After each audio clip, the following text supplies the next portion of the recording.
lagi dengan saya, Britia Karina, di Podcast Latsar, podcast seru bahas isu-isu kontemporer yang lagi hangat. Teman-teman pasti lagi suntuk banget nih ngerjain tugas Latsar yang nggak kelar-kelar.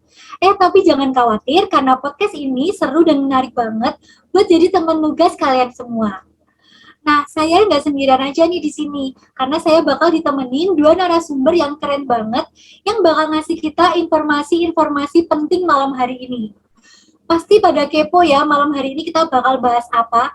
Nah, hari ini kita akan bahas mengenai isu yang masuk kategori kontemporer, yang memenuhi aspek urgensi, seriusness, dan growth, yaitu isu tentang terorisme dan radikalisme. Wah, pasti makin penasaran ya teman-teman semua. Kayaknya saatnya kita panggilin dua narasumber kece kita, yaitu Kak Ian dan Kak Friska.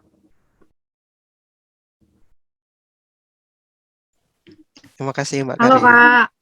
Halo Kak, udah terhubung ya Kak? Sudah. Halo Kak Ian, halo Kak Friska, gimana nih kabarnya Kak? Alhamdulillah, Puji Tuhan, sehat. Gimana Mbak Friska kesibukannya? Sekarang sih lagi biasa sih kita mantau-mantau ya kan isu-isu apa yang terjadi, terus suka ngisi-ngisi acara juga. Secara sekarang kan virtual karena pandemi kan. Kalau Mas Ian sendiri gimana? Ya sama aja sih sebenarnya, di undang-undang isi materi gini lah. Kita berusaha supaya kalau bisa ke depannya masyarakat Indonesia itu ikut andil lah dalam mencegah terorisme dan radikalisme. Nah, teman-teman semua, Kak Ian dan Kak Friska ini adalah pengamat isu-isu penting nasional dari Lembaga Isu Penting. Nah, Kak, langsung aja nih. Jadi ada beberapa request yang masuk ke saya dari teman-teman, minta kita bahas tentang kasus radikalisme dan terorisme.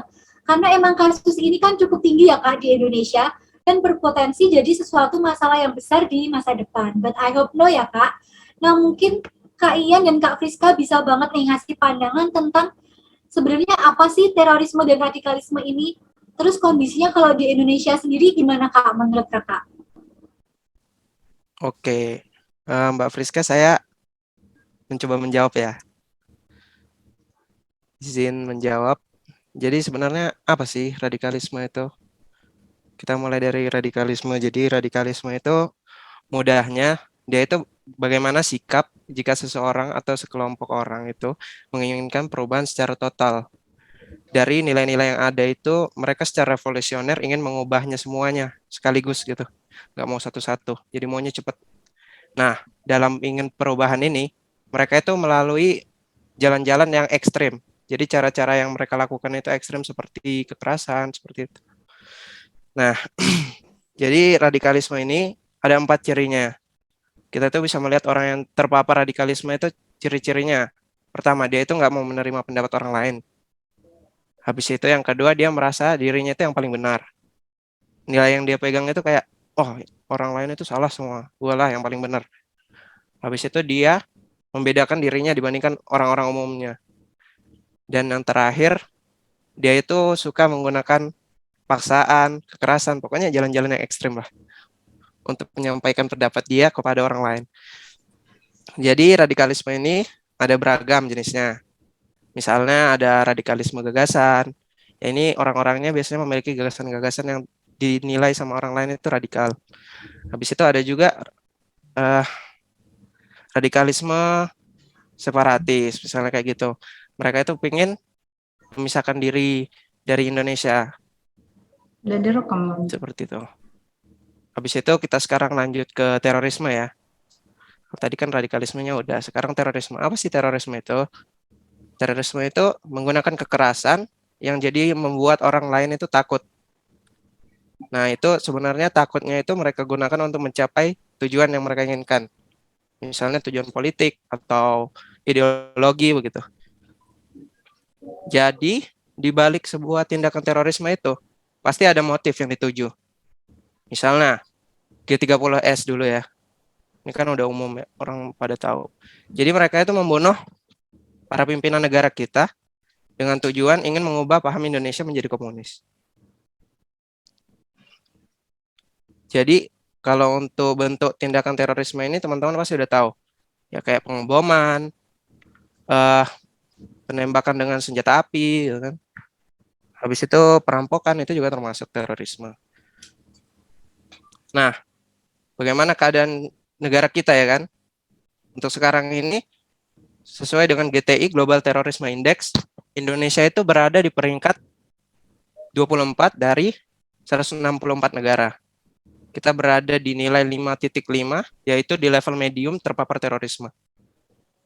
Kalau untuk awal tahun ini, kita itu ada peningkatan di bagian terorisme lone wolf. Ini sebutannya keren sekali ya, lone wolf itu maksudnya dia terorismenya sendiri-sendiri gitu. Jadi kalau menurut BNPT, terorisme ini terjadinya itu karena terpapar oleh apa ya, pendapat-pendapat radikal yang banyak sekarang itu kan di media sosial itu banyak terbagi yang kayak begituan. Begitu, Mbak. Sebenarnya cukup mengerikan juga ya Kak, karena terorisme ini sendiri kan bukan hanya isu nasional, tapi juga termasuk isu global. Contohnya kayak di dulu tuh ada kasus yang parah banget, kasus di WTC atau kita sering sebut 9/11. Nah, saya tuh masih penasaran nih Kak, gimana sih seseorang yang biasa aja, hidupnya normal-normal aja, tiba-tiba bisa berubah jadi teroris? Sebenarnya tuh apa sih Kak faktor-faktor penyebabnya? Saya izin menjawab ya Mbak Karin. Berangkat dari pengertian si terorisme dan radikalisme ini, kalau menurut saya sama-sama menggunakan kekerasan ya untuk melancarkan aksinya. Nah, menurut saya sendiri kasus di Indonesia ini terjadi karena ada unsur perbedaan kepentingan, ada juga unsur sakit hati mungkin atas pembangunan yang tidak merata, pendidikan yang kurang merata juga, khususnya kayak di Indonesia ya. Saat ini itu lagi gencar-gencarnya kasus KKB Papua. Nah, kondisi ini terjadi karena masyarakat kurang mengetahui gitu, kurang pendidikan juga gimana sih caranya untuk mengelola satu informasi yang kita dapatkan gitu. Jadi masyarakat di sana itu lebih menggunakan pahamnya sendiri gitu karena tidak banyak masukan-masukan informasi atau pendidikan dari luar. Nah, kemudian kalau dari pemahaman saya, biasanya faktor seseorang itu bisa berubah menjadi seorang teroris itu mungkin muncul karena kurang puasnya terhadap suatu paham atau tidak sepemikiran ya, bisa jadi dibilang tidak seideologi. Kemudian misalnya ada kebijakan-kebijakan baru yang dimunculkan di daerahnya dan dia tidak menyetujui, tetapi dia memaksakan kehendaknya tetapi menggunakan cara yang tidak baik. Nah, kemudian seperti pengelolaan di negara kita yang dahulunya tidak transparan, jadi sebagian besar ada pribadi yang merasa sakit hati, kemudian timbullah dendam, kemudian jadi ada rasa ingin membalas, tapi ada juga oknum-oknum lain yang mempunyai kepentingan tersendiri, jadi dia menghasut satu daerah tertentu untuk menjaga kepentingannya, melindungi kepentingannya seperti itu. Jadi dia mengumpulkan sekutu untuk melancarkan aksinya. Itu sih menurut saya. Oh, oke Kak. Wah, dari penjelasan Kak Ian dan Kak Friska tadi kita jadi tahu gambaran terorisme secara global gitu ya. Nah, ada lagi nih Kak, tadi kayak yang udah disinggung Kak Friska tentang kasus yang cukup hangat diperbincangkan yaitu kasus KKB Papua. Nah, itu sebenarnya gimana sih Kak kasus menurut mau minta pendapat dari Kak Ian nih, kasus KKB itu sebenarnya gimana? Pendapat saya ya. Ya, jadi menurut saya sih, kasus ini kalau menilai dari urgensi, seriousness, dan growth-nya itu udah bisa dibilang darurat sih. Ini harus segera diselesaikan. Soalnya, jadi dari awal dulu ya, saya jelaskan. Jadi KKB ini terorisme separatis. Mereka itu tujuannya itu ingin memisahkan diri dari NKRI. Nah, ini dulu itu dikenalnya sebagai OPM, Organisasi Papua Merdeka. Ya itulah, Papua Merdeka kan ingin melepaskan diri dari NKRI. Jadi isu ini sangat penting. Kenapa? Pertama itu mereka ingin mengancam keutuhan negara kita. Habis itu yang kedua mereka itu juga telah melanggar HAM berat. Kita lihat di sini kan, sesuai berita yang ditampilkan ini, KKB Papua serang pos marinir, 1 prajurit TNI gugur. Jadi mereka itu udah membunuh orang ya. Kalau kita lihat dari Januari sampai awal Maret di tahun 2022 ini udah ada setidaknya 12 orang yang meninggal akibat KKB ini. Jadi mereka ini korbannya bukan cuma dari TNI, tapi bahkan ada warga juga, warga sipil yang kena jadi korban. Ini yang terakhir ini berita kapan ini? Maret ya, akhir Maret. Jadi emang ini kalau bisa ya menurut saya ini adalah kasus yang harus segera dicarikan penyelesaiannya oleh pemerintah. Begitu, Mbak. Jadi melihat dari data kepolisian tentang kasus terorisme tuh trennya juga naik terus itu ya Kak, mengalami kenaikan. Nah, saya ingin nih tahu pandangan dari Kak Friska tadi juga, karena kan Kak Friska udah nyinggung tentang KKB ini. Apa sih Kak pemicu KKB Papua sendiri ini menurut Kakak? Oke, kalau menurut saya ya, banyak faktor yang menyebabkan penyerangan ini. Mengapa sih mereka itu gencar sekali untuk memisahkan diri dari Indonesia gitu. Nah, yang pertama itu ada faktor dari humanity, yaitu pertama kualitas SDM-nya masih rendah gitu. Jadi SDM di Papua itu sangat rendah. Mereka kurang pendidikan. Jadi mereka itu mudah diprovokasi kalau menurut saya ya. Terus itu mereka gampang diprovokasi sehingga gampang untuk ditanamkan prinsip-prinsip radikalisme di sana. Kemudian dari faktor material. Dari material itu belum ada pemerataan pembangunan. Jadi di sana itu infrastruktur masih kurang. Beberapa tahun belakangan ini sudah banyak sih pembangunan dilakukan di sana. Cuman aksi ini kan sudah lama berjalannya gitu. Kemudian adanya kesenjangan ekonomi. Mungkin di sana tingkat ekonomi itu tidak merata gitu. Ada yang kaya banget mungkin, atau ada yang kurang banget gitu kan. Terus di sana juga termasuk daerah yang tingkat kemiskinannya itu sangat tinggi.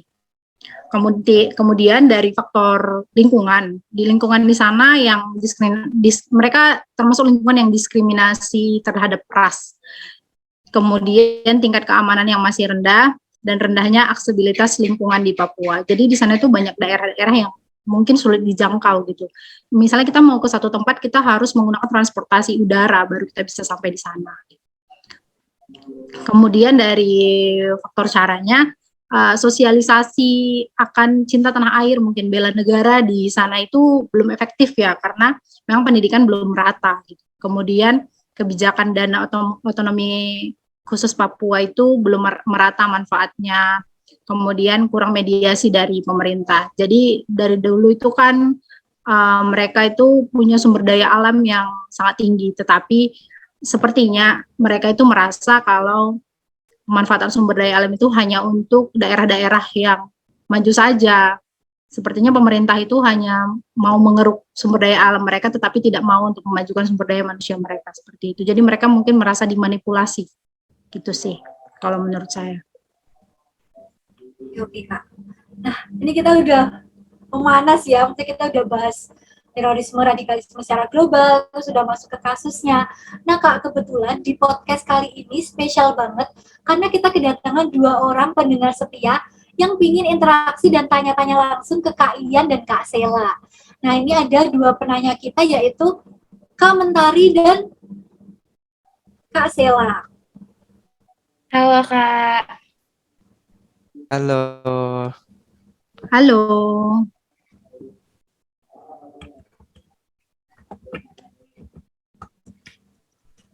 Mungkin bisa nih Kak Mentari sama Kak Sela perkenalan nih. Boleh langsung nanya aja kali ya Kak? Oh oke deh, boleh. Kak Mentari ya yang mau nanya pertama ya? Iya. Sebelumnya perkenalkan, aku Mentari. Aku mau nanya nih dari pandangan Kak Ian sendiri. Sebenarnya kebijakan apa aja sih Kak yang seharusnya diambil oleh pemerintah untuk mengatasi kasus KKB Papua ini? Terima kasih Kak. Gimana Mbak Karin, ini langsung dijawab aja. Ya boleh Mas, langsung dijawab aja. Mbak Mentari ini sangat tidak pakai bahasa basi ya.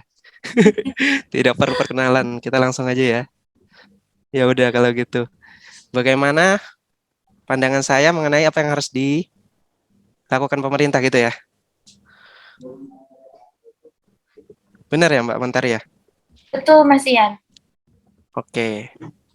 Jadi kalau menurut pendapat saya dalam kasus ini kan ada pelanggaran HAM berat yang dilakukan oleh KKB Papua. Jadi ya sudah jelas pemerintah itu sebagai pemimpin utama negara, merupakan aktor utama pemerintahan gitu ya. Kita itu sebagai negara harus bertanggung jawab dalam konteks HAM untuk masyarakat kita. Seperti diatur dalam Undang-Undang HAM pasal 8, pasal 71 dan 72, kita itu sebagai negara harus bertanggung jawab dengan tujuan menegakkan, memenuhi, melindungi, menghormati, serta memajukan HAM. Nah, jadi tanggung jawab ini nggak bisa dikurang-kurangi. Mau alasan apa itu? Politik lah, ekonomi lah, budaya. Pokoknya kalau terjadi pelanggaran HAM, negara itu harus bergerak.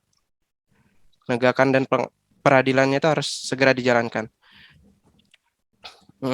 Habis itu HAM itu menjadi jawaban kita gitu loh. Kayak negara Indonesia itu mampu gitu menjalankan negara hukum yang benar. Jadi kita harus menggunakan hukum kita ini dengan serius ya. Kita harus tanggapi dengan serius. Tapi di satu sisi lain saya juga merasa emang benar tadi yang kata Mbak Friska ya, yang dibilangnya di sana itu pendidikan itu belum merata lah.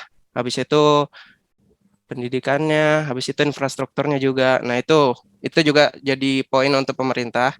Bagaimana caranya kita itu meratakan pendidikan sama infrastruktur di sana.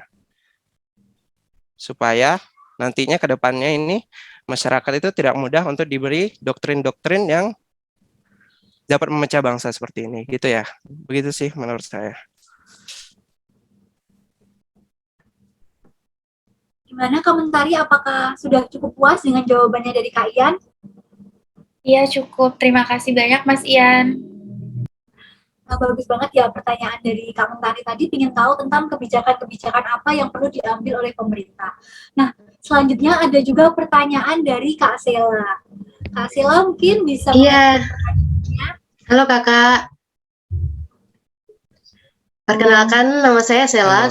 Saya ingin bertanya, bagaimana tanggapan Kak Friska pada pernyataan Jenderal Dudung tanggal 23 November 2021 yang mengatakan bahwa jangan sampai berpikiran bahwa KKB adalah musuh kita. KKB adalah saudara kita yang belum paham NKRI.